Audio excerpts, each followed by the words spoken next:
vous remercie d'être là, évidemment, pour cette rencontre avec Carole Five qu'on attend depuis longtemps. Carole Five, on l'avait invitée pour Térébenthine, souvenez-vous, au salon qui a été annulé. Et donc on avait reporté la rencontre et puis finalement est sorti quelque chose à te dire, un roman très beau roman, un thriller littéraire que je vous encourage vraiment à lire. C'est un roman très facile à lire, très bien écrit, avec une chute remarquable. C'est un roman à chute. Mais c'est surtout un thriller littéraire. Je trouve ça formidable, extraordinaire, quelque chose à dire. Et puis donc pour ce soir, donc Carole qui devait venir pour quelque chose à te dire, mois de janvier l'année dernière, grève, vous vous souvenez, voilà. Et puis au mois de juin, grève à nouveau, hop, on réannule. Et là, émeute. Ah oui, c'était les émeutes, oui. Il y a grève et émeute. On a eu grève, on a eu Covid, grève et émeute. Bon, voilà. En fait, Carole, elle a tout vécu avec dans le dur. Et donc là, voilà. Comme quoi, il faut toujours insister dans la vie. Et donc, quelque chose à te dire au mois de janvier, donc déjà, puis au mois de juin. Et puis, eh bien, entre-temps, un petit livre est arrivé, Le jour et l'heure est là, c'est formidable.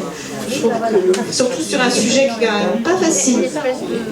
L'histoire de cette femme qui entraîne dans une sorte de road movie toute sa famille, le père et les enfants, pour ce dernier voyage, puisqu'elle a décidé, en étant atteinte d'une maladie incurable, de ne pas attendre la déchéance de la fin de vie, voilà. Mais c'est un livre pas du tout, c'est pas un livre plombant, c'est vraiment un livre de vie. Voilà, c'est vraiment une histoire de famille en fait. En réalité, c'est une histoire de famille. Mais bon, il y a plein de moments où on rit, et puis il y a des moments forcément un peu compliqués, ou en tout cas très... aussi éventuellement avoir une barre, mais en tout cas c'est pas un roman triste. Voilà. Voilà. Et alors surtout on attend Nicolas au tournant. Ah oui, comment va-t-il se débrouiller de cette histoire? Parce que c'est la première fois qu'on fait ça en tout cas, de se faire croiser comme ça plusieurs romans. Et puis bon, c'est aussi, je pense, quelque chose, une réflexion sur une œuvre. Surtout qu'on a annoncé dans la newsletter qu'il y avait un lien secret entre ces deux romans. Exactement. Voilà. Vous aurez la révélation à la fin, alors il faut rester jusqu'au bout. C'est ça. Voilà. Et juste un petit mot pour la prochaine rencontre, les conditions idéales de Mokhtar Hamoudi, qui aura lieu donc le 18 octobre, et qui est un roman formidable. C'est La vie devant soi revue par Mokhtar Hamoudi, et surtout de nos jours. Mais c'est vraiment, on retrouve l'esprit du livre. C'est aussi un peu la ville devant soi, puisque c'est une histoire de ville aussi. Voilà, bon, je ne vous en dis pas plus, mais je vous encourage à le lire aussi, c'est un roman formidable. Voilà. Merci Catherine, et merci Carole donc, pour nos rendez-vous reportés. Donc Catherine a fait tout le récit. Donc là on a deux romans d'apparence très différents. Un mot pour te présenter, pour ceux qui ne te connaîtraient pas. D'abord, il est important de dire que tu es une Lyonnaise, parce que Lyon apparaît souvent dans tes romans. Et d'ailleurs, j'ai remarqué qu'il doit y avoir beaucoup d'écrivains chez les Lyonnais, parce que on a su par exemple Gaël Nohan qui est là-bas, Céline Curiol qui est de... Bridget. Bien sûr, moi je suis Giraud, bien sûr. C'est l'année dernière formidable. Et donc voilà, tu publies depuis 2012. En gros, j'ai compté 7 romans, alors principalement dans la collection L'Arbalète chez Gallimard, on en parlait à l'instant, que dirigeait Thomas Simonet, qui maintenant dirige les éditions de Minuit. Et puis dans la collection blanche pour les 2 derniers, Térébenthine et quelque chose à te dire, et qui sont d'ailleurs des textes, moi je trouve que particulièrement celui-là est vraiment un aboutissement, quoi. C'est autres livres étaient bien aussi, mais celui-là est vraiment particulièrement réussi, quoi. On sent un son. Bon, alors, première question, tout simplement, on a parlé un peu du thème de ces livres à l'instant, sur la nature de ce premier livre, le plus récent, donc Le jour et l'heure. C'est un texte qui est à la fois un roman et à la fois un livre un peu de témoignage aussi. Et je crois, d'après ce que tu annonces à la fin du livre, que c'est aussi un texte de commande. Alors comment est-ce que tu le vois par rapport à tes autres livres? Oui, bonsoir et merci à toutes. Il y a des hommes, il y a oui. On les a deux. Bon. Et on dirait que les lecteurs sont surtout des lectrices pour les relire. Et c'est important qu'il y ait des autrices parce qu'il y a beaucoup de lectrices.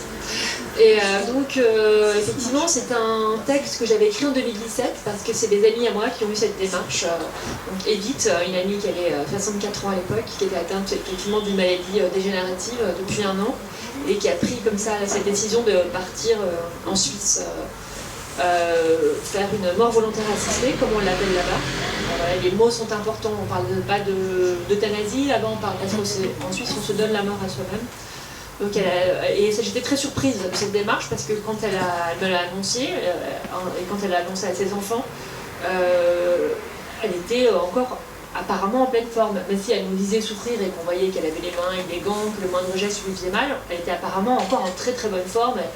Elle riait encore, etc. Et elle dit, bah voilà, lundi prochain, je pars samedi. J'étais absolument choquée de sa décision.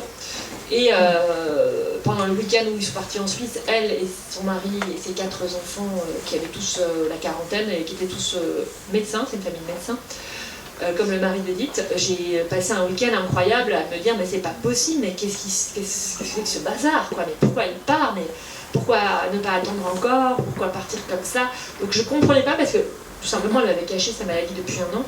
Et donc j'ai eu besoin de commencer à écrire comme ça ce qui se passait dans la voiture pendant ces 48 heures. Parce que pour faire ça en Suisse, il faut arriver 48 heures avant sur le territoire, rencontrer plusieurs médecins.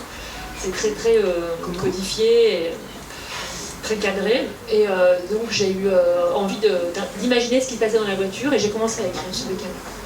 Et ensuite, ils sont tous rentrés sauf elle, parce qu'ils sont rentrés à 5, alors qu'ils étaient partis à 6, sans Edith. Et quelques mois après, j'ai parlé avec les enfants, j'ai eu des conversations avec eux. Et à partir de ces conversations, j'ai imaginé comment ils avaient vécu ce week-end-là et comment chacun, depuis la décision d'Edith 1 mois avant, avait vu sa vie chamboulée par cette décision maternelle, voilà, et par cette disparition proche de la mère. Voilà. Voilà. Et ce qu'on peut dire, c'est que c'est une sorte de voyage un peu rétrospectif, puisque les 5 témoins, en quelque sorte, les 5 personnes de la famille en parlent bien après, racontent. Et d'ailleurs, les chapitres, c'est la succession de ces différents mondes. C'est 5 voix qui prennent la parole les uns après les autres, qui se répondent.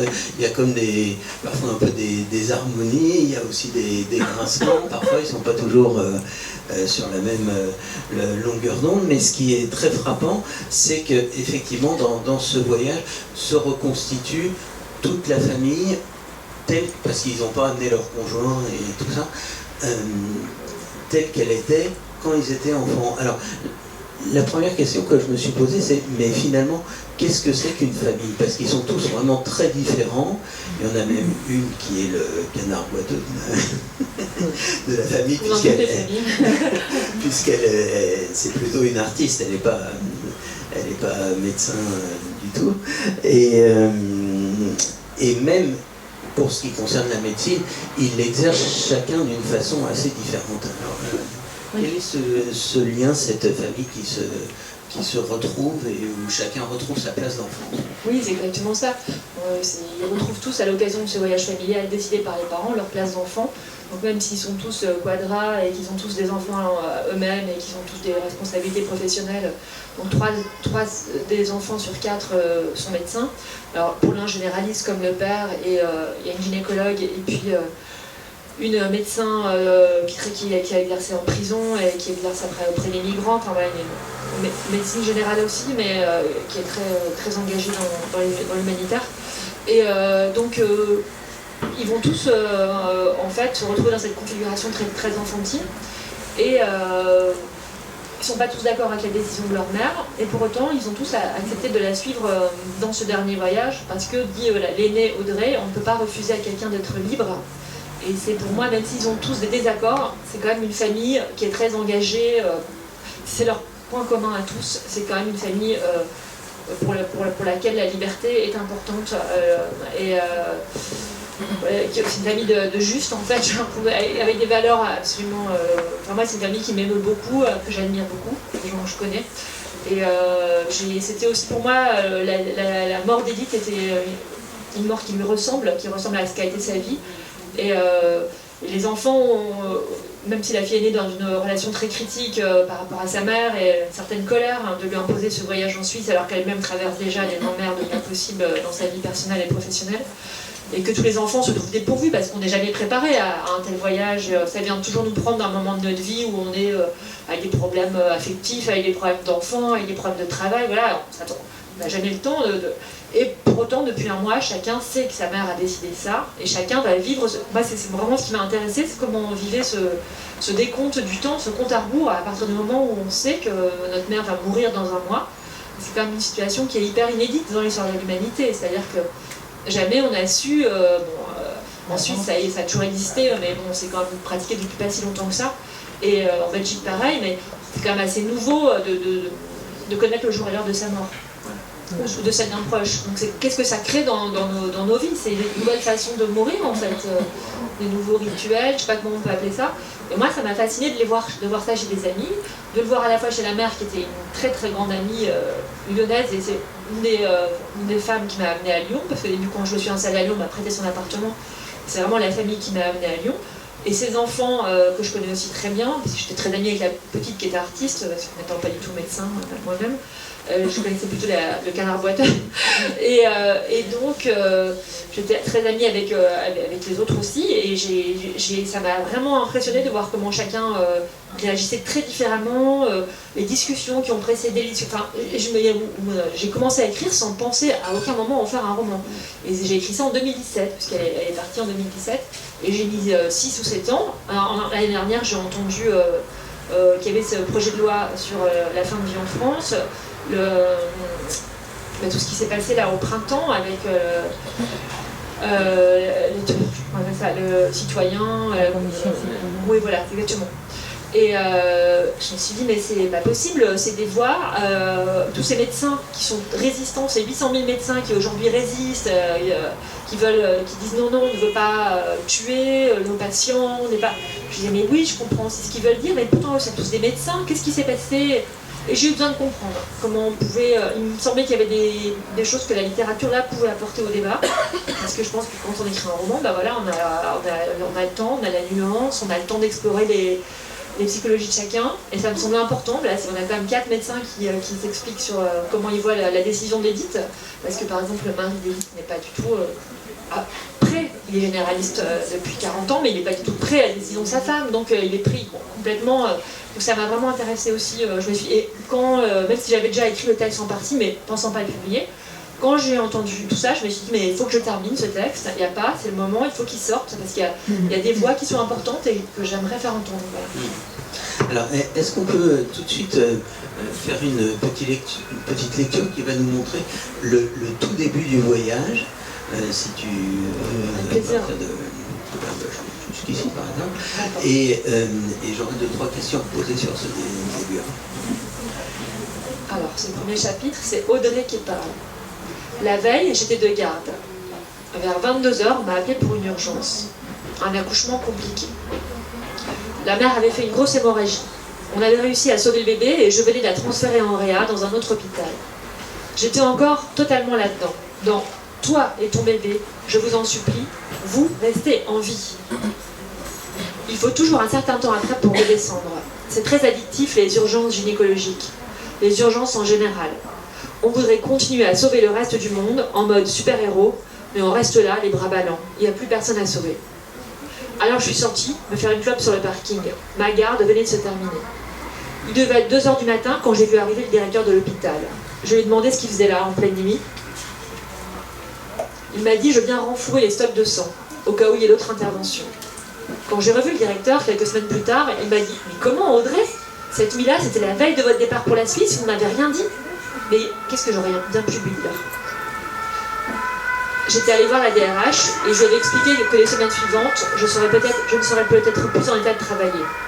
Elle m'avait proposé 15 jours de congé, mais je ne lui avais pas donné plus de détails.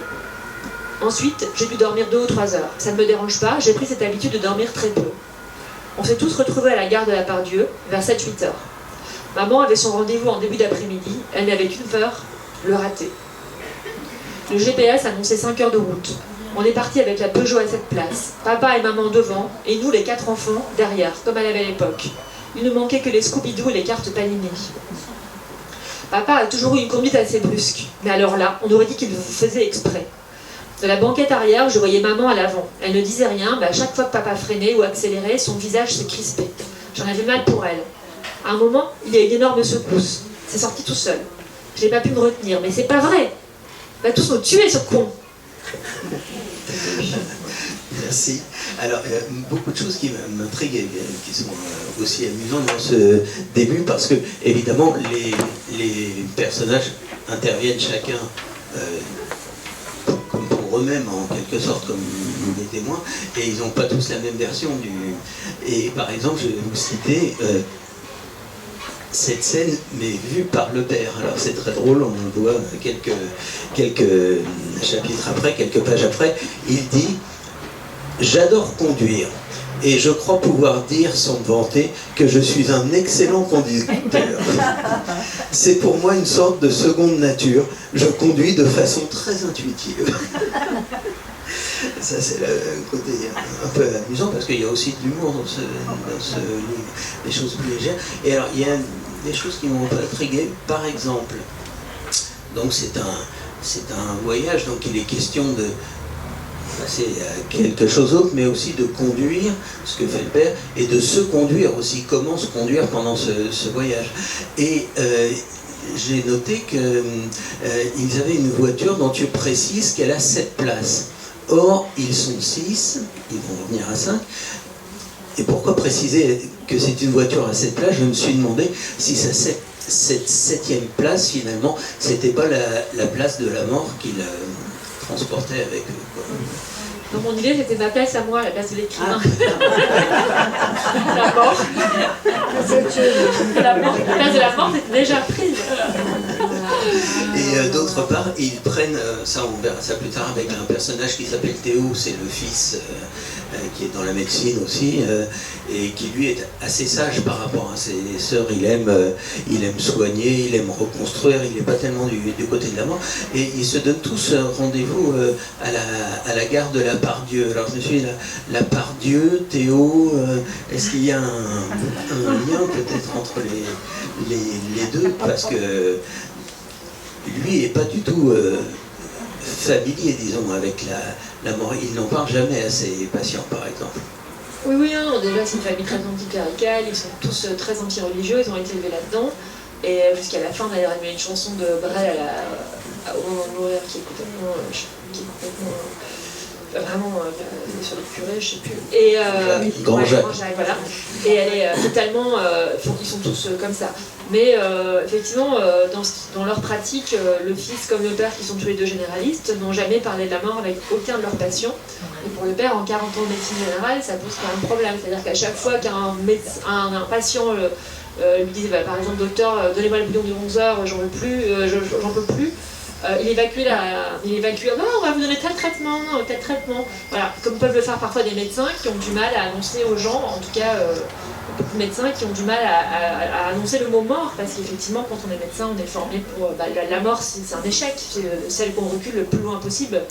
Et on ne veut jamais avoir prononcé ce mot-là devant un patient, et parfois ça pose des problèmes, parce que il y a des moments où la mort est irrémédiable, elle est là, et il faut quand même savoir en parler, savoir s'y préparer. Et ça, je pense que ça pose aussi ça met aussi les médecins devant devant leurs responsabilités par rapport à leurs patients, je crois, et quelque chose à laquelle ils se refusent toujours pour la plupart, pour beaucoup de médecins, pas tous, hein, il y en a quand même beaucoup qui agissent bien différemment. Alors j'aimerais beaucoup que tu me parles d'un thème important qui est le rapport de la médecine et de la loi. Parce que, comme le dit un des personnages, en France on a tout le matériel, on a les produits, on a les médecins, etc. La seule chose qui nous manque et qui ne nous permet pas de pratiquer ce qui se pratique en Suisse ou en Belgique, c'est la loi. Et donc est-ce que oui, parce qu'on a d'un côté une médecine qui est du soigner pour coûte que coûte, en quelque sorte, quelles que soient les souffrances, et d'autre part, comme tu l'as dit, la mort n'est pas dite. Oui. On est dans une médecine très technique aujourd'hui qui a fait des progrès incroyables, parce qu'on peut vivre jusqu'à un âge très avancé, guérir plein de cancers. Excuse-moi, vas-y, je voulais continuer. Non, vas-y, pose ta question. Non, je suis désolée. Non, je voulais en arriver, maintenant, c'est moi-même qui ai oublié, que ça posait finalement la double question de la règle et de l'éthique. C'est-à-dire la règle, ce qu'on a le droit de faire par rapport à la loi, et l'éthique, ce qu'on devrait faire par rapport à soi, par rapport à ses convictions philosophiques. Oui, c'est vrai qu'en France, il y a beaucoup de médecins, parce que les lettres que j'ai de lecteurs, c'est beaucoup de médecins, beaucoup de lecteurs qui m'envoient des lettres ou des mails pour me dire bah oui, nous on aurait bien aimé que ça existe cette loi-là en France, parce qu'on a dû accompagner des parents dans des souffrances pas possibles, les voir souffrir, et supplier le médecin d'agir, et trouver sous le manteau parfois le numéro de téléphone ou l'adresse d'un médecin plus compatissant, plus humain, qui vienne abréger ses souffrances, parce que c'est vrai que l'association par exemple d'aide à j'en frappe ce soir, aide à mourir dans la dignité, qui s'appelle l'ADM en France, l'association d'aide à mourir dans la dignité. J'ai entendu un monsieur au téléphone hier qui me disait mais oui, mais on reçoit des appels, pas plus tard qu'hier, il dit je reçois un appel d'une famille française qui disait que la personne hurlait au téléphone, je veux mourir, j'en peux plus, je souffre, c'est quelque chose pour moi. Et le médecin en face lui dit madame, vous avez encore quelques semaines à vivre, c'est comme ça, enfin voilà. C'est vraiment. Alors à un moment donné, ce qu'on ferait parfois pour un chat ou pour un chien, on va pas le faire pour un être humain. Donc c'est vrai qu'il parfois ça pose certaines. Et pour l'instant, la loi, alors on est un petit peu à la merci du médecin sur lequel on va tomber, et à l'hôpital, et dans le privé. Et bon, bien sûr, pour aller en Suisse ou en Belgique, il faut avoir de l'argent, c'est encore une autre démarche. Et il y a aussi une certaine inégalité financière. Et les soins palliatifs, c'est pareil, ils ne sont pas répartis de la même façon sur le territoire. Donc, et pour l'instant, la seule loi qu'on ait en France, c'est la loi Claes-Melonetti de 2016, qui dit, vous savez sans doute qu'en cas de souffrance que la médecine n'arrive pas à soigner, parce que la médecine fait beaucoup de choses, mais il y a quand même certaines souffrances qui sont résistantes, souffrances morales et physiques qui sont résistantes, on ne soigne pas tout, on ne guérit pas toutes les douleurs. À ce moment-là, on endort les gens. Et donc on appelle ça la sédation profonde et continue, mais c'est vraiment la chose qu'on donne quand les gens sont vraiment à la toute fin, quoi, hein. Et ça veut dire que les gens s'endorment en mourant, parfois sans savoir qu'ils meurent.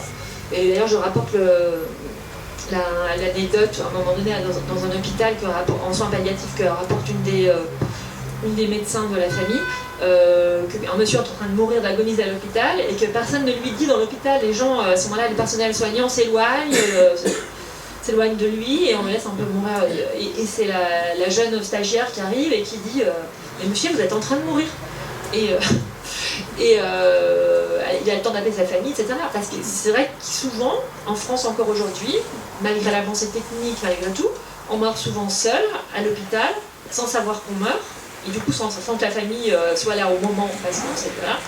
Et parce que voilà, tout ça est fait un petit peu dans un manque quand même de communication, et dans un manque de, je sais pas comment on peut appeler ça, mais pas d'humanité, mais il manque quelque chose en tout cas. Moi je pense qu'il y a un impensé par rapport à la fin de vie chez les soignants, et c'est pas mon téléphone, et qui pose problème. C'est vrai qu'on a besoin, je crois, d'une nouvelle loi pour éviter aussi aux gens comme ça d'avoir à faire des voyages qui sont encore très douloureux. Quand on n'a plus que 24 heures ou 48 heures à vivre, on n'a pas forcément envie de se faire un voyage de 12 heures en bagnole, voilà, enfin c'est compliqué.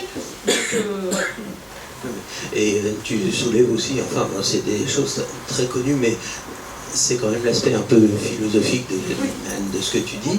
C'est en France, on a quand même deux philosophies qui s'affrontent. C'est La Rochefoucauld qui dit « le soleil ni la mort ne peuvent se regarder en face », et Montaigne qui dit que philosopher, c'est d'apprendre à mourir. Là, on a ces deux tendances. Oui, c'est vrai que moi j'ai fait des études de philo, et c'est vrai que je suis toujours restée dans cette pensée du stoïcisme, puis de Montaigne, et puis de Pascal, selon lequel, être conscient de notre finitude et de la mort, c'est quand même quelque chose qui rend très vivant et qui nous rend plus intelligents que d'être dans l'oubli de la mort qui est une hérésie, quoi. Et qu'on puisse ne pas avoir cette réflexion alors qu'on a fait 7 ans d'études en médecine, je trouve ça incroyable qu'on ait évacué cette réflexion, il y a quand même quelque chose qui est problématique aussi au niveau philosophique, effectivement. Ça m'amène à t'interroger sur un autre thème très important du livre, qui est celui de la liberté. Parce que c'est un acte, on ne peut plus libre, enfin, audacieux en tout cas de faire ça. Et j'ai noté qu'il y avait notamment le personnage d'Audrey, fait 2 citations en moment qui sont importantes. Une où elle dit il y a des gens qui sont dépassés par la liberté des autres, ça les enrage, ça les rend dingues, ils aimeraient que tout le monde reste englué exactement comme eux. Et l'autre citation que tu disais tout à l'heure, c'est on ne peut pas refuser à quelqu'un d'être libre. D'être libre. Et finalement, ce thème de la liberté qui court tout le livre, on va le voir parce que ce voyage est en quelque sorte un passage de frontière, donc une libération un peu métaphorique, et il y a d'autres passages de frontières aussi, si tu veux en parler, qui traversent le livre, qui sont celles des migrants dont s'occupe principalement une des filles médecins. Alors dans le livre se mêle à la fois un destin personnel et un destin qui est un destin social ou international. Oui, effectivement, l'une des filles, la fille du milieu d'ailleurs, ça m'a aussi intéressé d'explorer les relations entre les 3 sœurs. C'est une famille où il y a 3 sœurs, et c'est aussi la disparition qui s'approche de la mère. Donc la place de la mère, les 3 sœurs, les relations entre les 3 sœurs, l'aînée. Ça me fascine, moi, c'est les familles de filles. Que j'ai qu'un frère, et comme je connais bien ces trois sœurs et la mère, ça m'a intéressé d'explorer aussi leurs relations entre elles, je trouvais ça intéressant. Et la fille du milieu, effectivement, est très engagée, c'est peut-être elles sont toutes très engagées, et engagée, donc elle a été médecin en prison et médecin auprès des migrants, et donc elle raconte une nuit où elle a aidé comme ça des gens à passer une frontière dans la montagne, et où elle a entouré comme ça avec une association, d'autres membres de l'association des migrants qui traversaient la frontière, qui arrivaient d'Italie, devant la police, etc. Et comment se fait l'accueil comme ça des réfugiés en France, et comment elle donne de son temps pour les accueillir, voilà. Donc elle a cet engagement très fort d'avoir travaillé en prison auprès des migrants. Donc ça vient aussi de sa mère qui a été infirmière, donc Edith qui choisit cette mort en Suisse, a été infirmière avant d'être avocate. Donc c'est aussi une mère qui était aussi engagée auprès des migrants, donc c'est aussi une famille de justes, j'ai envie de dire.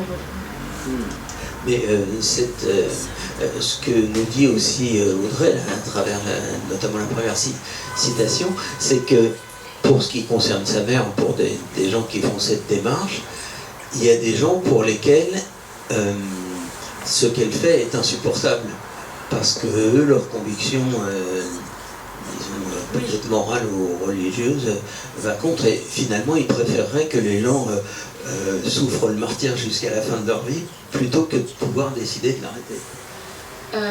Oui, tout à fait. Oui, je ne sais plus à qui, mais effectivement, il y a des gens pour qui j'ai eu plusieurs débats à la radiophonique dernièrement et tout, et j'étais en face de gens. Et après, je comprends. Les gens, pour eux, il y a des gens pour qui la vie est sacrée. Souvent, quand on est dans la religion, quand on croit, quand on est croyant, on a souvent on pense ça, que la vie est sacrée, que toute vie vaut d'être vécue jusqu'à la fin, et que si Dieu nous a mis sur Terre, c'est parce qu'il faut vivre jusqu'à la dernière minute et qu'on n'a pas le droit de choisir. On prend un pouvoir divin en choisissant le jour et l'heure. Pour autant, je ne vois pas en quoi ça les empêche de donner ce droit-là aux autres. Hein. Si eux ne le font pas pour eux-mêmes, peut-être qu'on peut laisser les autres penser différemment. Voilà. Et c'est ça qui me chagrine. Et il y a d'autres questions aussi plus terre-à-terre qui se posent encore du vivant de la mère, et plus forte raison après, qui sont les questions de hériter et transmettre. Parce que, d'ailleurs, les filles ne réagissent pas toutes pareilles. Par exemple, la mère va donner des objets, des vêtements, des choses comme ça. Alors il y en a certaines qui veulent garder quelque chose parce qu'elles ont un fétichisme peut-être sur un vêtement ou un souvenir, et d'autres qui ne veulent pas en entendre parler. Il y a par exemple, il y a la question aussi de comment on va s'y prendre, est-ce qu'on doit pour vider les placards, etc. Ce qui m'a rappelé d'ailleurs un livre de Lydia Flem, tu sais, comment j'ai vidé la maison de mes parents. Il y a beaucoup de gens qui m'en ont parlé de ce livre, avant que je lise. Et aussi, il y a d'autres questions qui relèvent aussi un peu de l'héritage et de la transmission. C'est, faut-il en parler aux enfants? Comment leur en parler? Enfin, aux enfants, les petits-enfants. Et puis après, que faire du corps, par exemple? Que faire descendre? Elle dit, ah bah, j'aimerais bien que mes cendres soient mises à tel endroit. Puis elle dit, bah non, en France, on n'a pas le droit de mettre ses cendres n'importe où. Elle veut les mettre dans un jardin ou dans un sous-bois, etc. Donc, toutes ces questions de héritage et transmission, est-ce que ça t'a... Oui, tout à fait. Bon, vraiment, moi, ce qui m'a le plus intéressé, c'est pas ça, parce que ça, c'est des choses qu'on peut voir dans n'importe quel décès ou dans n'importe quel héritage. Mais la question de la transmission, chez Edith, on voit que les 3 filles réagissent très différemment. Ça m'a plutôt intéressé, c'était de voir comment les membres de la famille réagissaient de façon très différente. C'est la fille du milieu qui dit, moi, j'en ai rien à fiche, j'ai fait le deuil de ma mère à 20 ans, et c'est grâce à ça que j'ai réussi à me construire en tant que femme et à rencontrer mon mari et à faire une famille, parce que c'était une famille très idéale avec des parents qui sont un modèle, et donc c'est le genre de famille un peu indépassable pour les enfants. C'est très difficile quand on a des parents comme ça. Et donc elle ne veut aucun vêtement de sa mère, elle ne veut rien. La petite par contre veut tout récupérer et passe son dernier mois, celle qui a fait médecine passe son dernier mois avec sa mère, très proche, à essayer dans les jupes de maman, quoi, jusqu'à la dernière minute, et elle a besoin de se goinfrer de sa mère. Et la fille aînée, au contraire, elle est dans une relation plus colérique, plus amour-haine par rapport à sa mère. Et je trouvais que ces 3 modèles de filles me parlaient toutes les 3 et étaient intéressants à explorer. Et la fille aînée est plus dans un héritage symbolique, puisqu'elle est devenue médecin, gynécologue, et elle traverse aussi une période très compliquée, puisqu'elle elle traverse un divorce avec le mari qui reste en Afrique, et elle se retrouve toute seule en France avec 3 enfants, et le mari qui ne veut pas rentrer, enfin elle se retrouve... Et puis une question de violence conjugale, et puis enfin voilà, elle est rentrée suite à des violences conjugales, et puis un problème avec son cabinet de gynécologie en Afrique. Donc elle est vraiment prise dans plein de problèmes, et en même temps, la situation de sa mère et le courage de sa mère l'oblige à se poser et à comprendre et à faire des choix. Et c'est ça aussi qui m'intéressait. Le fils, le petit, lui par contre c'est des mauvais choix, parce qu'il a quelque chose de peut-être plus masculin, enfin je ne voudrais pas avoir des clichés sur le genre, mais en tout cas lui, depuis que sa mère a pris cette maladie, il a fait des choix hâtifs et précipités. Il s'est un peu réfugié dans l'action, il a acheté une maison à retaper sans se rendre compte que c'était une maison pleine de travaux. Il dit, ces derniers mois je me suis réfugié dans les travaux pour ne pas penser à maman. Donc chacun réagit très différemment, et je trouvais ça intéressant.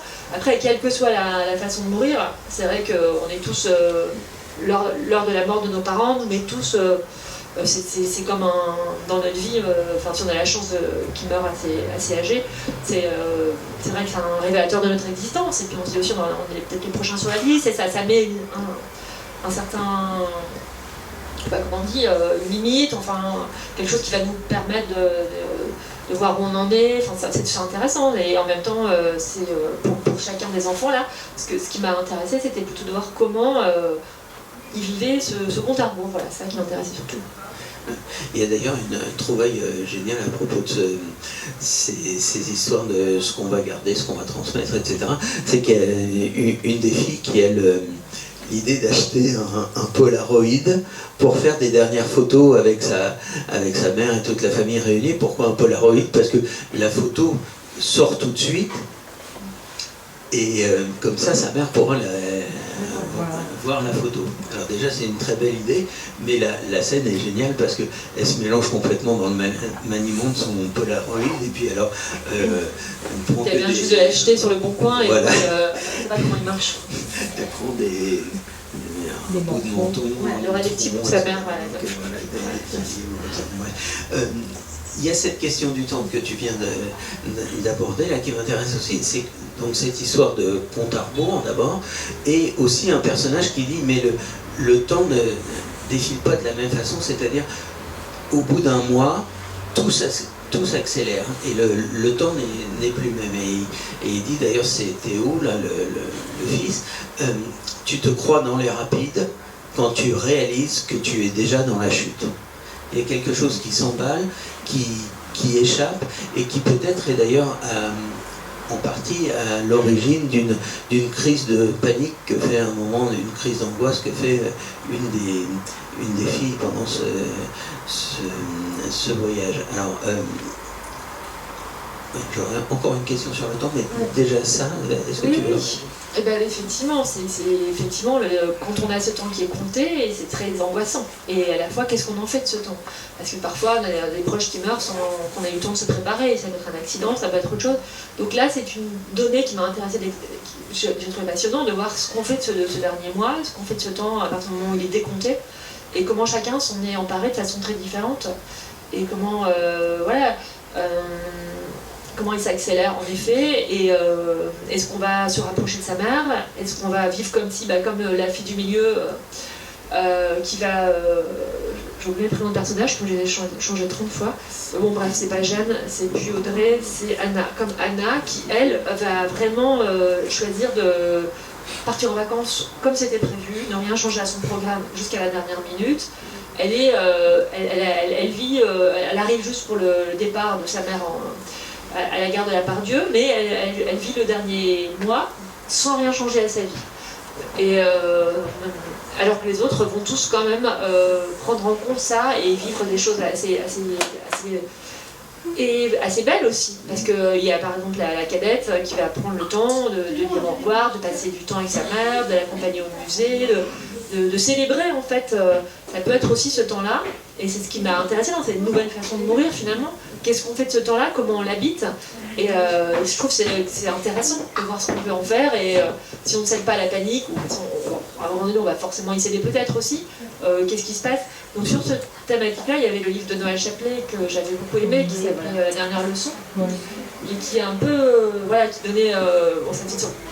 D'ailleurs, ça m'a vraiment posé des questions, la première fois que j'en parle, là, mais c'est vrai que quand je me suis rendu compte qu'elle l'avait écrit l'année où Lionel Jospin, donc le frère de Noël Chaplet, le fils de cette mère qui choisit sa mort il y a plus de 20 ans, a perdu aux élections et a renoncé à la vie politique. C'était en 2003, je crois. Et c'est dingue, parce que 3 mois après, sa mère avait annoncé déjà depuis quelques mois qu'elle allait cette démarche, et lui il renonce à la vie politique et il perd aux élections. À mon avis, c'est ça aussi qui m'a intéressée. Parce que ça c'est pas du tout anti-mort volontaire ou anti-euthanasie, mais c'est aussi comment ça peut fragiliser les proches. C'est intéressant, toute mort fragilise, toute mort est un trauma, mais il y a aussi ça. Tout n'est pas rose. Il y a aussi le fait que ça peut faire paniquer, faire prendre des mauvaises décisions. Donc on voit que la fille aînée, elle est médecin, elle est gynécologue, mais elle opère, elle anesthésie pas mal lors de ses opérations les mères qui vont accoucher, etc. Et qu'elle n'arrive pas, après avoir accompagné sa mère, à lancer le produit anesthésiant pour opérer une patiente, parce que c'est le même produit que sa mère s'est envoyé sous ses yeux 3 jours avant. Donc même produit pour tuer et pour sauver, à doses différentes. Ça crée aussi un genre de trauma. Elle n'arrive même plus à exercer sa profession. Donc voilà, c'est ça qui m'a intéressée de voir dans ces nouvelles situations comment on accompagne mieux nos proches, c'est tout nouveau. Pour moi, c'est tout nouveau. Je découvrais ça chez des amis et j'ai trouvé que c'était passionnant. Effectivement, depuis le livre de Noël Chaplet, J'avais lu aussi celui d'Emmanuel Bernheim où on la voit, enfin c'est encore autre chose, c'est aussi le portrait d'un père très toxique. Oui, pardon. Oui. C'est pas pour te... Je réponds à toi en même temps.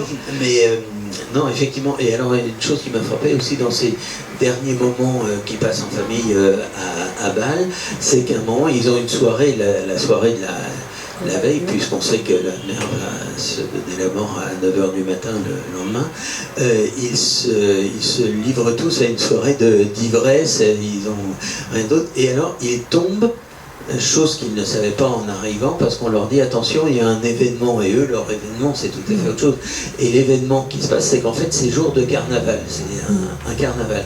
Et je me suis dit, mais c'est incroyable, parce que carnaval, c'est le lieu du masque, et le lieu du masque, c'est aussi le masque, c'est aussi le masque des personnages dans le roman, parce que est-ce qu'ils ne masquent pas une partie de leur pensée ou de leur personnalité aussi, enfin bon. Tout à fait, tout à fait. Tout à fait, parce que là, on est le lecteur, et moi, je me suis mis dans les monologues intérieurs de chacun. On est dans les pensées de chacun. Mais c'est pas forcément le masque qu'ils montrent à leur mère. On voit qu'ils sont tout en train de faire des efforts pour que ça se passe bien, même s'ils sont pas bien eux. Ils veulent accompagner leur mère coûte que coûte. Et effectivement, et cette situation de carnaval, ils ne l'ont pas vécu. C'est moi qui suis allée enquêter en Suisse après, voir où ça se passait, comment ça se passait, et qui suis tombée en plein carnaval. Donc j'ai rajouté pour le roman. Je trouvais que c'était intéressant, effectivement, qu'ils arrivent là en pleine... ça crée quelques situations un peu décalées que je trouvais intéressantes, que moi j'ai vécu parce que j'ai fait 2 ou 3 fois là-bas. Donc c'est à Bâle en Suisse, et il y a un carnaval, c'est une ville très riche, une ville de plasticiens, et où il y a beaucoup... le carnaval est magnifique, et c'est incroyable, parce qu'ils ont vraiment... il y a un musée aussi, qui est, pour ceux qui connaissent la fondation Beyeler à Bâle, c'est un musée où il y a au moins 15 toiles de Picasso, enfin c'est un musée hyper... Bon, la Suisse quoi, hein, c'est très riche. Et j'ai trouvé intéressant aussi qu'elle arrive par comme la petite, la cadette, la Benjamin, qui est mon amie la plus proche dans la famille, et artiste, qu'elle aille faire cette visite au musée avec sa mère la veille aussi, et que sa mère lui dise, alors qu'elle n'a jamais osé finalement devenir artiste, qu'elle a fait que des professions à côté sans jamais oser dessiner, sa mère lui rappelle, mais tu étais la meilleure, tu étais bonne en dessin, et lui donne l'autorisation d'être artiste la veille de mourir. Enfin, aussi des choses que j'ai essayé comme ça de faire passer aussi à mes amis qui vont lire ce livre et qui vont dont j'ai recueilli à un moment donné les émotions. Et je trouvais que c'était... oui, ça m'a, moi, vraiment beaucoup remué cette situation familiale. Oui, et alors, justement, on peut terminer là-dessus pour ce qui est de ce livre, c'est qu'il y a tout un couple, si je puis dire, de gestes de vie et de gestes de mort qui se côtoient tout au long du livre, notamment évidemment le geste final, mais il y a aussi des avortements, il y a aussi des scènes comme ça qui tiennent à la médecine, aux missions qui sont en Afrique, etc. Cette trouvaille, là, je trouve qu'elle est formidable, de la visite au musée, parce que le musée, c'est à la fois l'endroit qui conserve, c'est à la fois l'endroit de la vie et de la mort, parce qu'il conserve des choses vivantes, mais qui sont mortes, et c'est un lieu de vie. C'est très intéressant, j'ai absolument pas pensé. Merci Nicolas, c'est vrai que tu es une lecture assez...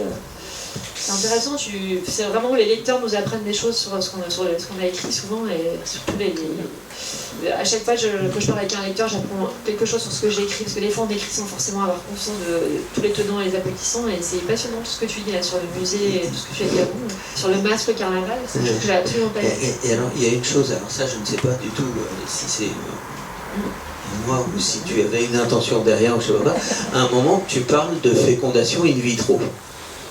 Et au lieu d'écrire fécondation in vitro, tu écris en lettres majuscules FIV. Oui. Et FIV. Non. Alors, je me suis dit, tiens, il y a peut-être un lien ou un sens caché derrière ce rapprochement. Bon, bref. Par rapport aux avortements, pardon, c'est vrai qu'il y a une des filles qui fait le lien avec un voyage qu'elle a dû faire à l'étranger il y a quelques années pour aller avorter. Et c'est vrai que c'est la même chose qu'on est parfois obligé de faire à l'étranger, parce que même si on a beaucoup de liberté dans notre pays, parce que c'est encore interdit en France, voilà, ça rappelle aussi l'époque où il fallait pour les femmes aller à l'étranger, ou aller chez, un peu comme les médecins qu'on doit appeler un peu à la sauvette pour arrêter les souffrances d'un proche qui est en train d'agoniser, c'est un petit peu la même chose, ces voyages qu'on faisait, ou ces gens qu'on appelait, ces faiseuses d'anges qu'on appelait pour venir avorter, donc toutes ces choses qui sont faites un peu à la sauvette dans l'urgence et sans forcément beaucoup de réflexion et de pensée. Et il y a un dernier mot qui court les dernières lignes du livre qui est formidable parce que c'est la plus belle conclusion qu'on aurait pu trouver, c'est qu'il y a un des personnages qui s'écrit en voyant un paysage « Putain que c'est beau ». Oui, c'est la fin. Et ça donne ça chante la vie, quoi, finalement, cette fin qui est quand même terrible. On peut passer à ce deuxième livre. Comment c'est deuxième rencontre? La nouvelle rencontre, bon, ça va, on va aller plus vite. On l'a dit tout à l'heure, hein, c'est un roman très vif, enfin pas amusant, mais très plein d'humour, qui est tout à fait jubilatoire, et qui nous raconte l'histoire d'une jeune auteure qui s'appelle Elsa Feuillet. Celui-là, il est sorti il y a 1 an. C'est le roman de l'année dernière qui était sur la liste de concours. Celui-là, il est sorti en septembre 2022. Et celui-là, je l'ai un peu sorti en urgence, comme je vous ai expliqué, parce que je savais qu'il y avait cette loi, ce projet de loi, qui d'ailleurs est censé être repoussé à cause de la visite du pape, à cause de la surimigration, bon bref. Et je voulais qu'il sorte cette année. Mais il était déjà écrit, en fait, en partie. Alors, celui-ci, c'était vraiment le roman de l'année dernière. La rentrée. Enfin, il est très bien quand même, ça serait dommage de s'en passer. Parce que il est très bien et il y a des réflexions d'ailleurs dedans. C'est aussi un livre qui interroge la création et qui... comme Thérèse Banti, voilà, sur la création comme Thérèse Banti qui parlait de la peinture. Voilà, là, je me demande comment on passe du statut de lectrice, parce que je suis avant tout une grande lectrice, au statut d'écrivain. Et c'est sous forme de thriller, c'est comment une lectrice devient écrivain. Ce qui est un peu ma vie, enfin mon histoire, même si c'est un thriller. Et donc cette Elsa Feuillet, elle a beaucoup d'admiration pour une grande écrivaine qui s'appelle Béatrice Blandiche, et à laquelle elle va... Qui va mourir, dont elle va apprendre la mort soudaine, parce qu'elle a eu un cancer foudroyant, et elle va lui dédier son nouveau livre à sa mémoire, et ce livre va arriver entre les mains du veuf qui va faire sa connaissance. Bon, ça c'est simplement le thème. Mais je voudrais t'interroger sur 2 choses, sur le nom de tes 2 protagonistes, parce que Elsa Feuillet, c'est vraiment la plus petite unité d'un manuscrit, si je puis dire. C'est une petite chose, elle se présente comme une petite chose, et en même temps, un feuillet, ça se glisse quelque part, ça peut se plier, ça peut aussi se froisser. Elle porte dans son nom un peu de ce qui peut lui arriver, et aussi ça se feuillette, et même ça s'effeuille dans certaines pages. Bon, d'accord. Et quant à... Enfin, tu veux dire quelque chose là-dessus. Quant à Béatrice Blandiche, elle me fait penser par son prénom à la Béatrice de Dante qui descend aux enfers pour aller chercher Béatrice, qui est qu'Elsa va d'une certaine façon essayer de faire. Et Blandiche, alors là je m'égare peut-être, mais ça me fait penser à un roman de Chase, vous savez, pas d'orchidée pour Miss Blandiche. Pas si bon. Voilà, récemment c'était les initiales Bibi, c'était Brigitte Bardot, donc la star mais en littérature.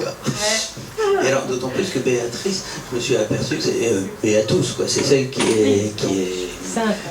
est heureuse.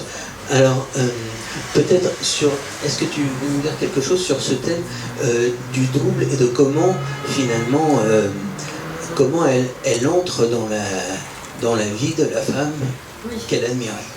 Oui, donc Elsa est une écrivaine qui a écrit plusieurs petits livres qui n'ont pas grand succès. Elle admire une écrivaine qui a beaucoup plus de succès qu'elle, qui est Béatrice Blandy, qui est une star de la littérature, qui vit à Paris, alors que Elsa vit à Lyon, qu'elle est mère célibataire. qu'elle a un peu du mal, et elle est en admiration parce que les romans de Béatrice Blandy ont changé sa vie et lui ont permis de devenir écrivaine, l'ont autorisée à devenir écrivaine. Quand on devient auteur, il faut à un moment donné qu'il y a quelqu'un qui vous autorise, et elle lui doit tout. Elle a l'impression que c'est grâce à elle qu'elle s'est mise à écrire, etc. Elle n'a jamais cherché à la rencontrer parce que ce livre lui suffisait. Elle admire chez Béatrice Blandy les thèmes très forts, les livres très courts mais très intenses, qui ont vraiment qui ont vraiment dessillé, qui ont changé sa vie, qui lui ont permis de passer du statut de lectrice au statut d'autrice, même si elle n'a pas le succès qu'elle a, bien sûr. Et elle l'admire dans l'ombre, et elle apprend comme ça à sa mort. Et elle se sent orpheline parce qu'elle se dit j'ai jamais eu l'occasion de la remercier.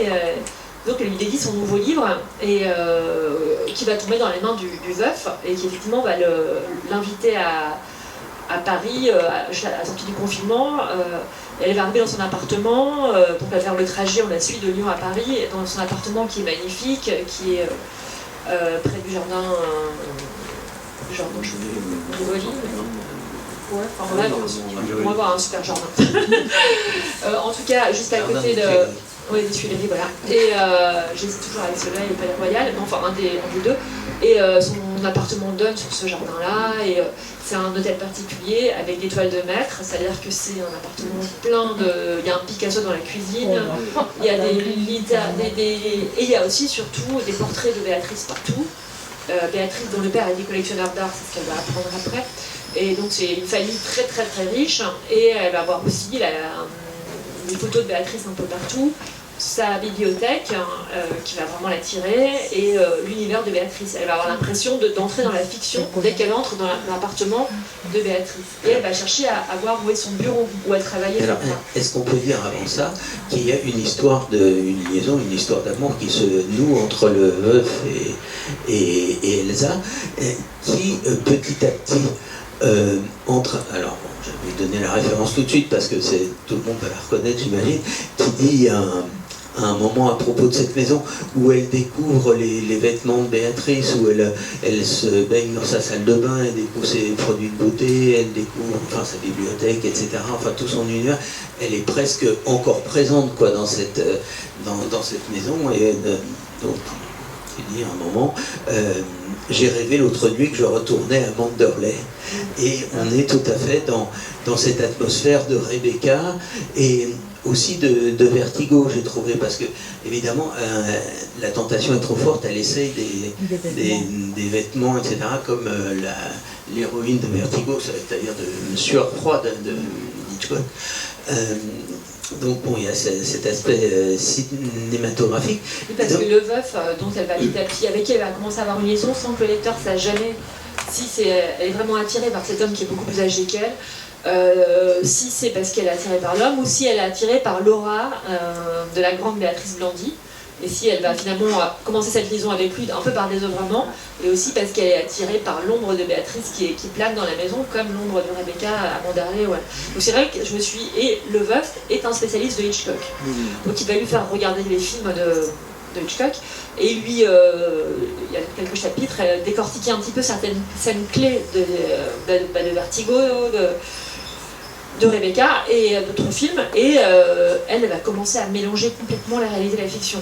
Et c'est ça qui m'a intéressée aussi, comment à un moment donné, un peu comme dans le Vertigo, elle s'oublie un peu elle-même, et c'est aussi un livre sur le modèle. C'est son modèle, Béatrice, et quand on a l'occasion d'arriver dans l'ombre du modèle,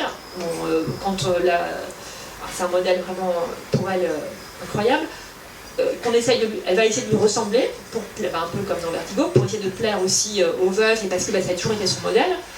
Elle met ses robes, elle se rend compte que ça lui va très bien, etc. etc. Et jusqu'à quel point elle va essayer de lui ressembler et s'oublier finalement. S'oublier complètement elle-même, et aussi pour moi, c'est un prétexte à parler de quelque chose. Pour moi, tout ça c'est très anecdotique. Alors, il y a plein de lecteurs qui sont restés à ce niveau-là. J'espère qu'on va parler du deuxième niveau après de lecture, parce que ça c'est vraiment la petite histoire, mais en fait c'est vraiment un livre sur la littérature avant tout. Pour en finir avec cette histoire de double, est-ce que la caractéristique du double, c'est pas justement d'être à la fois dans la possession, enfin posséder et d'essayer de posséder le double, et d'être dans un impossible retour, parce que finalement comme dans le film d'Hitchcock, la vraie femme ne revient jamais, quoi. Enfin, bon, oui, tout à fait, tout à fait. Ouais, comme ça. Alors, sur la création, effectivement, j'allais y venir. Le livre, on peut dire, est fait déjà, remarquons qu'il est fait de 4 parties. Admirer, explorer, imaginer, et puis la dernière qui ne s'appelle pas comme ça, mais où c'est s'exprimer, quoi, finalement, quoi. Créer. Alors, est-ce que c'est pour toi, ça représente les 4 étapes essentielles de la création? Oui, oui, complètement. Je pense qu'on ne peut pas être écrivain si on n'admire pas soi-même certains textes, si on n'a pas vu sa vie chamboulée par la littérature, si on n'a pas éprouvé dans sa chair et dans son esprit le poids des mots, le poids des textes, le poids de certains livres. Et je pense qu'il faut avoir été ébranlé, avoir compris certains, pour vraiment avoir... voilà. Et il faut admirer, je pense que c'est important, et je pense que chaque auteur a ses admirations, et pour toute forme d'art. Je pense que quand on est peintre, c'est pareil, parce que j'ai été aussi peintre longtemps avant d'être écrivain, et j'étais plus quelqu'un qui aimait les tableaux et qui aimait les arts plastiques que quelqu'un qui aimait la nature ou qui aimait les visages. Même si je faisais toujours du portrait, j'étais dans quelque chose de... Voilà, quand on aime un art, quand on a envie de s'exprimer dans un art, c'est parce qu'on a été soi-même d'abord chamboulé par ce qu'exprime cet art et par la force de cet art et par ce qu'il a été capable de provoquer en tant que spectateur ou en tant que lecteur. Et c'est pour ça qu'on devient ou écrivain ou peintre ou voilà. D'ailleurs, je signale que dans ton précédent roman, Térébenthine, c'est aussi l'histoire de quelqu'un qui peint, qui fait les beaux-arts, enfin qui se cherche un peu dans ce domaine, et qui en arrive aussi à écrire, quoi, il y a un parcours comme ça qui se fait, enfin il y a un lien entre ces 2 livres, comme il y a certains liens entre ce livre-là et j'ai trouvé le Tenir jusqu'à l'eau, parce que le personnage est avec un enfant aussi, et bon, enfin, il y a toute cette... Merci, voilà. Et voilà. Elsa Feuillet, à un moment, n'arrive plus à écrire, et elle se met en tête que Béatrice Blandiche avait peut-être un manuscrit en cours. Et ça devient un peu son obsession de rechercher dans cette maison, et non tellement dans le cabinet où elle écrivait, qui est d'ailleurs jalousement gardé par un personnage qui nous fait penser un peu à la bonne dans Rebecca. Et finalement, d'ailleurs, la recherche de ce manuscrit, c'est vraiment un suspense terrible, quoi. On a peur, quoi, parce qu'on a toujours peur qu'elle se fasse détruire. Et alors, ça me pose la question du statut de l'œuvre d'art. C'est une question un peu éthique, quoi. Si ce manuscrit existe, qu'est-ce qu'on doit en faire? C'est-à-dire, est-ce qu'on doit le laisser dans l'état où il a été laissé, c'est-à-dire inachevé? Est-ce qu'on doit le laisser non publié? Est-ce qu'on doit le publier tel quel? Ou est-ce qu'on doit essayer, peut-être d'essayer de le terminer comme un autre peintre terminerait une œuvre inachevée d'un peintre qui l'aurait laissé un peu sur la toile pour la rendre publique? Alors, toutes ces questions un peu qui relèvent de l'éthique, qu'est-ce que tu en penses? Est-ce que c'est pas finalement ça un peu le cœur du livre, quoi? Oui, c'est le cœur du livre, évidemment, mais pour moi c'est vraiment une métaphore de ce qu'est la création littéraire. C'est-à-dire que quand on crée, on est toujours avec les livres qu'on a vus avant, avec les gens qu'on a rencontrés, avec les gens à qui on a parlé juste avant ou quelques mois avant, on est avec tout ça, on ne crée pas ex nihilo. Donc finalement, on est toujours en train de, comment dire, pas de voler, mais de prendre, on est de capter, voilà. Et les créateurs sont quand même des gens qui font avec... on sait très bien que voilà, quand on sort avec un écrivain, méfiance. et ça, c'est comme ça. Et on passe en empêcher. Tout est bon dans le roman, comme tout est bon dans le cochon, quoi. On est prêt à tout quand on écrit pour venir nourrir la bête, quoi, qui a faim, le roman. Il y a quelque chose de vraiment... on ne peut pas s'en empêcher, on fait comme ça. On ne sait faire que ça, en fait, récupérer la vie pour en faire du texte, du suspense, d'une narration. Et ça échappe.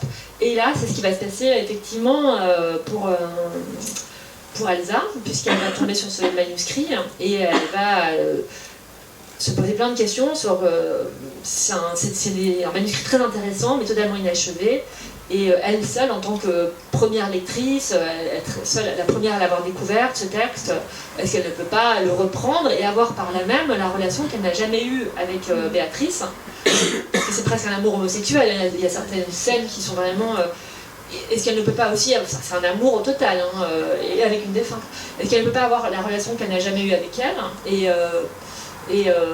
en cousant leurs deux textes en fait, en essayant de...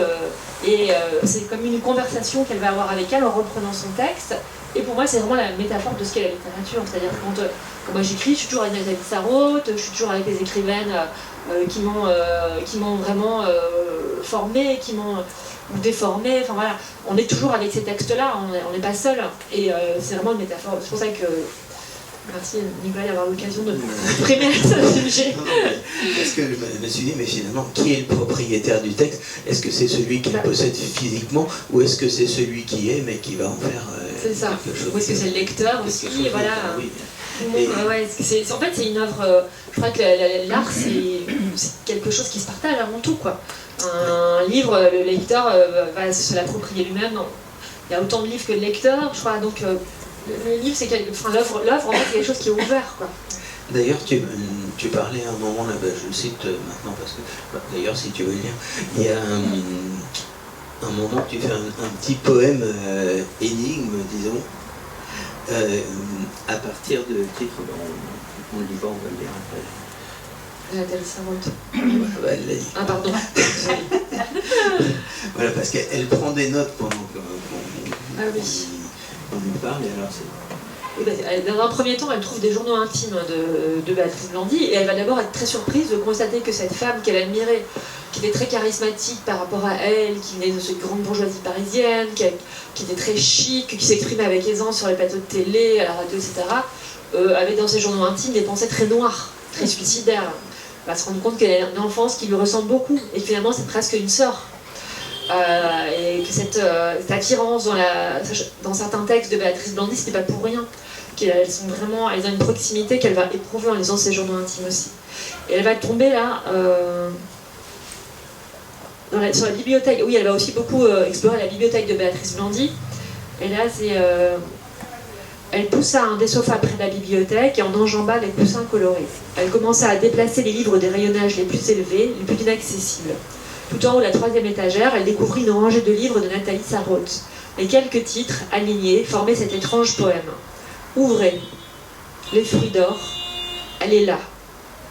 Ici, entre la vie et la mort, tu ne t'aimes pas. Alors c'est différents titres de Sarraute. Et tu ne t'aimes pas, c'est peut-être aussi un peu la clé de sa relation à la littérature et bon, il y a un grand retournement à la fin du livre, donc on va pas le dire, mais elle est peut-être est-ce qu'elle s'illusionne elle-même, peut-être, on ne sait pas si on est dans la réalité, quoi. Pour terminer rapidement, parce que j'ai l'impression qu'on n'est pas ça, j'aimerais évoquer quand même, enfin citer... Tu veux manger des chips et boire un petit coup. Citer quelques thèmes ou quelques passages comme ça que j'ai trouvé vraiment très réussis ou très marquants. Alors par exemple, il y a de très belles pages sur la première fois où elle va faire l'amour avec le mari, avec le veuf. Tout ça. Et où elle a des interrogations sur mais qu'est-ce que c'est que le corps d'un homme plus âgé, quoi. Qu'est-ce que c'est? Elle a beaucoup d'angoisse, de délicatesse, et c'est un très beau passage. Je vous rassure, c'est pas sûr. Oui, non, mais c'est vrai que c'est un sujet qui me... Parce que voilà, Elsa est sur le chantier avec des garçons de son âge, où là, elle est célibataire depuis un moment, puisqu'elle élève son garçon des scènes avec son fils à Lyon, qui viennent un petit peu en contraste avec les scènes où elle est dans ce luxe inouï, dans cet appartement, à prendre son petit-déj sous une toile de Picasso. Et quand elle va rencontrer cet homme, elle ne sait pas trop, bon, enfin bref, elle s'en trouve à un moment donné attirée avec lui dans un lit. Et j'ai pas voulu traiter ça comme... C'est un homme qui travaille dans le cinéma, qui est producteur, qui est très habitué à voir des jeunes actrices, etc. Et même s'il était avec sa femme, il y a un rapport très comment dire, enfin c'est très générationnel au corps des femmes quand même, c'est un homme de plus de 70 ans, et elle est, c'est un peu la génération MeToo quoi, donc elle est pas habituée à sortir avec des hommes plus âgés, et elle n'est pas actrice, elle est écrivain, elle se retrouve dans les bras de cet homme plus âgé, et elle va avoir cette surprise par rapport au corps, dire mais je couche avec quelqu'un qui a l'âge de mon père, etc. Et j'ai pas voulu le traiter comme quelque chose qui serait naturel, comme on peut voir dans le cinéma où les femmes actrices ont 20 ans de moins que leur partenaire au cinéma et ça ne pose aucun problème, ça va de soi. Quoi. Je trouvais que c'était normal de le problématiser, de voir que ça pose un gros problème à Elsa, avec la peau, le corps de l'autre, la question du père, tout ça. Ça prend quelques pages, j'ai voulu que ça existe, c'est quand même pas naturel de sortir avec quelqu'un d'une génération de plus. Donc elle se sent quand même très mal à l'aise avec ça, et voilà, il y a cette chose qui arrive à un moment donné. Le signaler. Il y a aussi des pages qui sont très drôles sur la parodie du monde littéraire, parce qu'elle se retrouve dans un milieu où d'ailleurs on reconnaît un peu journalistes, quelques personnes où à un moment il y a bien des déboires, Nicolas, bien des déboires. Il y a une éditrice, j'ai trouvé qu'elle ressemble un peu à Françoise Verny. Enfin bon, mais bon, c'est pas bon, c'en est une autre du même genre. Et il y a quelque chose qui est très beau aussi, c'est et qu'on a dans ce livre-ci aussi, c'est le gouffre que portent en eux les enfants qui n'ont pas eu d'amour maternel ou qui n'ont pas été les préférés. Quoi. Et cette souffrance, elle est vraiment très bien décrite à la fois dans le jour et l'heure et dans celui-là. Et je voulais terminer donc sur ce, si tu veux bien, sur ce lien entre ces deux livres. Tu étais prête à en parler tout à l'heure. C'est que je crois que le personnage de Béatrice Blandiche a été beaucoup inspiré par une romancière donc, qui s'appelait Emmanuelle Bernheim et qui est morte maintenant, mais qui avait écrit un livre dont on a beaucoup parlé, Tout s'est bien passé, et qui raconte comment elle a aidé son père à mourir. Tout à fait. Et est-ce que c'est finalement la même idée qui... Écoute, enfin, oui, non, c'est vraiment le hasard, parce que finalement, même si le livre a été inspiré par Emmanuelle Bernheim, mais aussi par Sarraute, par Angot, par beaucoup d'autres écrivaines qui m'ont porté, comme c'est vraiment, pour moi, c'est la figure, c'est un ensemble d'écrivaines. Donc certains ont cru reconnaître un tel ou un tel, mais bon, pour faire un personnage de roman, il faut plusieurs personnages réels, et c'est vrai que... C'est qu'elle en a parlé quand même un peu plus tôt que les autres. Emmanuelle Bernheim, quand elle a sorti son livre... Oui, c'est vrai que Tout s'est bien passé, c'est un roman que j'ai adoré, comme celui de Noël Châtelet. C'est d'ailleurs souvent des femmes, comme Anne Bert aussi, qui ont le courage d'écrire sur ces problématiques de fin de vie qui sont quand même pas très bankable, hein, et c'est pas facile de vendre un roman qui parle de la mort. Les gens en général partent en courant, me disent... les gens, enfin, c'est un sujet très dur. Pour autant, moi, je ne vais pas aborder de la même façon que Emmanuelle Bernheim, puisque elle, ça parle surtout du père toxique, hein, pour ceux qui ont vu l'adaptation au cinéma l'année dernière de François Ozon du livre. C'est vraiment un livre qui parle du père toxique surtout, de la difficulté dans laquelle le père a mis à changer plusieurs fois d'avis, donc elle a mis ses filles à l'accompagner. Enfin, d'ailleurs, Emmanuelle Bernheim est mort quelques temps après, je crois que ce père a été vraiment très très compliqué. Et là, c'est pas du tout la même chose. Là, c'est vrai que c'est la même chose, mais je crois que ces morts-là, ces façons d'aller mourir en Suisse, sont aussi le privilège de certains milieux sociaux. Et pouvoir aller mourir en Suisse ou en Belgique, c'est pas donné à tout le monde. Et c'est aussi, moi, voilà, j'ai vu ces copines qui sont comme des sœurs en fait, et cette Edith qui était comme une mère, vivre ça en 2017. Je crois que le bouquin d'Emmanuel était sorti 2 ans avant. À l'époque, j'avais vraiment pas pensé en faire un livre, quoi. C'est un petit peu arrivé. Alors c'est vrai que c'est une écrivaine que j'aimais bien, et peut-être que le fait de l'avoir lu, ça m'a peut-être aussi autorisé à écrire sur ce sujet. Mais pour autant, je l'ai écrit j'ai sorti il y a pas longtemps et pas du tout dans le même contexte qu'elle. Je pense qu'on n'aborde pas du tout parce qu'elle j'ai pas l'impression qu'elle prenne à bras le corps comme je l'ai pris la question des médecins, c'est pas du tout c'est pas le même sujet. C'est la même chose, mais c'est pas le même sujet en fait. Vos 2 livres sont très différents. Ah oui. Il y a quand même c'est vrai que finalement, pas une filiation, enfin une famille peut-être d'auteur. Ce qui m'intrigue sur son... Alors je ne savais pas que tu avais écrit le livre en 2017, mais à la fin du livre, tu dis que c'est... Oui. Alors ça c'est... repris après, en fait. Alors Brigitte Giraud, qui est une grande amie à Lyon, avait fait une commande théâtrale pour son dernier roman avec Le Bateau-Feu à Dunkerque, qui est de scène théâtrale, scène nationale. Et elle m'a mis en relation avec les gens de Dunkerque, puisque je suis originaire du Nord, mais je suis depuis longtemps à Lyon. Et ils m'ont dit, l'année prochaine, Carole, vous venez de sortir quelque chose à te dire, si vous voulez, on vous propose la scène du bateau-feu, vous pouvez faire... Et la condition pour faire un texte soit monté au bateau-feu, c'est que ce soit un roman choral. Et j'étais en train de retravailler ce roman. Je leur ai dit, écoutez, moi je suis incapable d'écrire un roman juste pour vous, et je vais faire comme les autres écrivains qui ont déjà bossé pour le bateau-feu, je vais te proposer mon projet en cours, c'est tout ce que j'ai. Et ils m'ont dit, mais c'est magnifique, c'est un roman choral avec plusieurs personnes qu'on entend, c'est parfait. Donc et là, il est en cours d'adaptation, d'ailleurs lundi je vais à Dunkerque pour ça, et ça sera joué au théâtre, ça commence à Dunkerque et après... dans d'autres villes à partir de janvier. Donc celui-ci, voilà, il va être monté au théâtre. Oui. C'est la première fois que j'ai un texte monté au théâtre, donc je suis très contente. Bon, on peut rester sur cette note si tu veux, en te remerciant. Merci.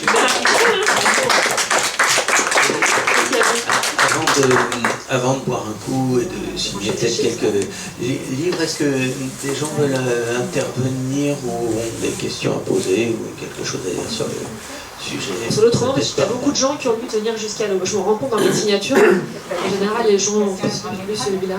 Une femme au téléphone ou aussi. Oui, tu veux intervenir? Non, j'avais juste... Oui, c'est marrant parce que quand j'ai lu le livre, je me suis dit, tiens, ça pourrait faire l'objet d'une pièce de théâtre. Tout comme une femme au téléphone. Une femme au téléphone aussi. Mais c'est vrai que c'est pas facile d'être au théâtre aujourd'hui. Une femme au téléphone, j'aimerais aussi qu'il soit adapté. Mais je le fais moi-même. En janvier, je vais faire quelques lectures monologuées de... C'est pas facile. Et moi, j'avais vu la dernière leçon de Noël Châtelet qu'elle avait lue. Je crois que c'était au théâtre de la Commune. Ah bon? Je ne savais pas du tout. Elle l'avait vu sur scène? Ouais. Et c'était assez... c'était magnifique. Ah, oui, c'est un très beau texte. Ouais, très beau texte. Ah, vraiment, le texte de la vie, ça commence de ma petite maman, enfin vraiment un texte, un cri d'amour d'une fille. Et c'est aussi la même leçon la dernière leçon, c'est une leçon de liberté. Et c'est ce que je me suis pris, moi, comme claque en écrivant ce livre, c'est une leçon de liberté. Parce que quand même, ces femmes-là qui font ces choix-là, nous apprennent un certain rapport à la vie et à la mort, quoi. Oui, toutes les deux, elles ont, parce qu'elle est infirmière, bon après elle est avocate, et la mère de Socrate, elle est sage-femme. C'est ça, c'est ça. La mère de Socrate. Ça c'est... Une femme forte. C'est des modèles. C'est un magnifique livre, voilà. Bon, en tout cas, merci beaucoup. Merci Nicolas. Merci bien.